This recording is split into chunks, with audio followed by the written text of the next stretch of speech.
નમસ્કાર મિત્રો, સુરતીઝમાં આપ સૌનું હાર્દિક સ્વાગત છે. અહીં આપણે વાત કરીએ છીએ દર શુક્રવારે રિલીઝ થતી નવી બોલિવૂડ ફિલ્મ્સ વિશે.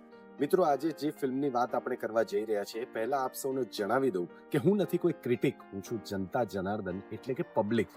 તો મિત્રો, આપણે આજ સુધી હોલિવૂડની દરેક બ્લોકબસ્ટર મૂવીઝ, એ પછી માર્વેલ હોય કે ડીસી, એને દિલથી માણી છે અને હંમેશા એવી અપેક્ષા રાખી છે કે આ લેવલની, આ કેટેગરીની મૂવીઝ બોલિવૂડની અંદર, હિન્દી સિનેમાની અંદર કે ઇન્ડિયન સિનેમાની અંદર બનવી જોઈએ. અને ફાઇનલી નાગ અશ્વિન અને પ્રભાસની ટીમે આપણને કલ્કીના સ્વરૂપમાં આપણું સૌનું આ સપનું પૂરું કર્યું છે.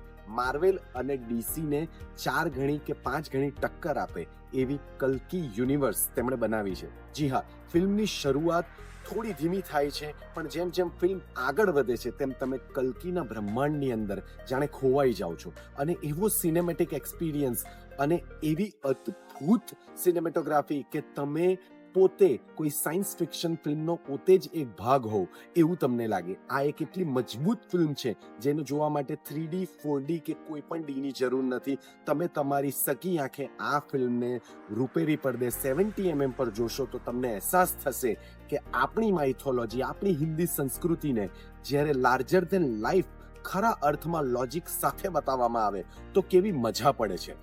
ફિલ્મમાં પ્રભાસ ફિલ્મના મુખ્ય હીરો છે અને દીપિકા પાદુકોણ પણ છે.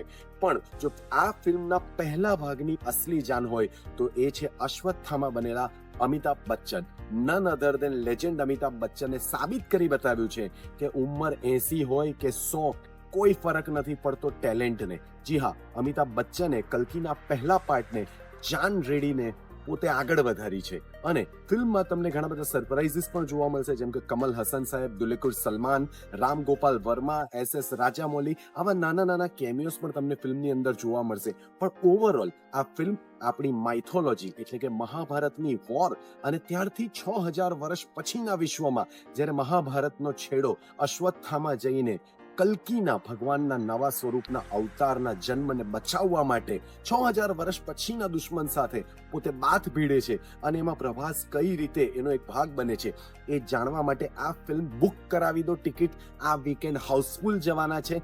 આ ફિલ્મે ઓલરેડી પહેલા દિવસે RRR નો રેકોર્ડ તો તોડી જ નાખ્યો છે અને આ ફિલ્મ આગળ જતા જાણે કેટલા રેકોર્ડ તોડશે. અને કલ્કીનું સિનેમેટિક યુનિવર્સ આપણને સૌને બીજી, ત્રીજી અને ચોથી સિરીઝ 100% આપશે.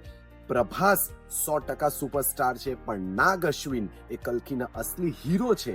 આપણે સૌએ પ્રેક્ષકો તરીકે એમને સેલ્યુટ કરવી જોઈએ. આપ અમારી ચેનલને લાઈક કરો, સબસ્ક્રાઇબ કરો, ફોલો કરો અને આપને અમારો રિવ્યુ કેવો લાગ્યો એ કમેન્ટ સેક્શનમાં જાણ કરો. હું છું સત્યેન નાયક, દિલ સે.